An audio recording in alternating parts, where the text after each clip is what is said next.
आर्थिक संकट को नियंत्रण करने के लिए फिस्कल डिसिप्लिन और फिस्कल प्रूडेंस के माध्यम से हम आगे बढ़ रहे हैं।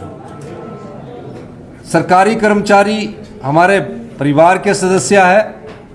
मैं खुद सरकारी कर्मचारी के परिवार से आता हूं, लेकिन सरकारी कर्मचारियों को जो हम 1 तारीख को पेंशन देते थे और सैलरी देते थे,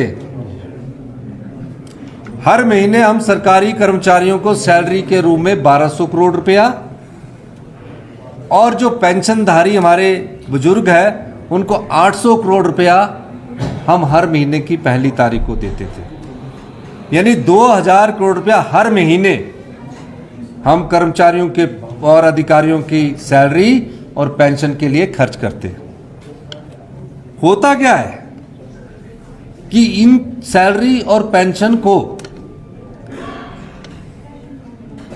देने के लिए हम बाजार से 7.5% पर ऋण उठाते हैं।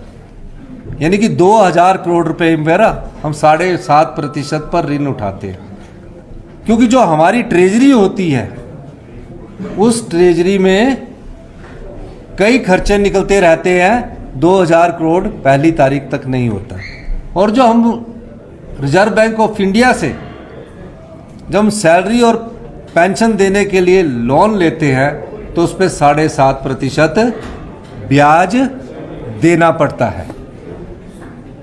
और जो हमें केंद्र सरकार से शेयर आता है, जो हमारा केंद्र सरकार से शेयर आता है, वो कब आता है? जो हमें पैसे मिलने चाहिए, जो हमारे राज्य का शेयर बनता है, चाहे आरडीजी है, तो 6 तारीख को हमारे को आरडीजी आती है और 10 तारीख को शेयर इन सेंट्रल टैक्सेस आता है, वो आता है 10 तारीख को। तो 5 दिन का जो इंटरेस्ट हमें लोन के रूप में हम सैलरी और पेंशन देने के लिए करते, वो बनता है 3 करोड़ रुपया।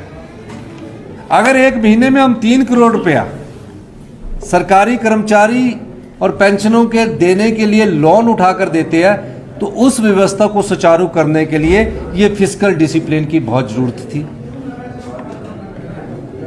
और हमने इस महीने प्रयास किया,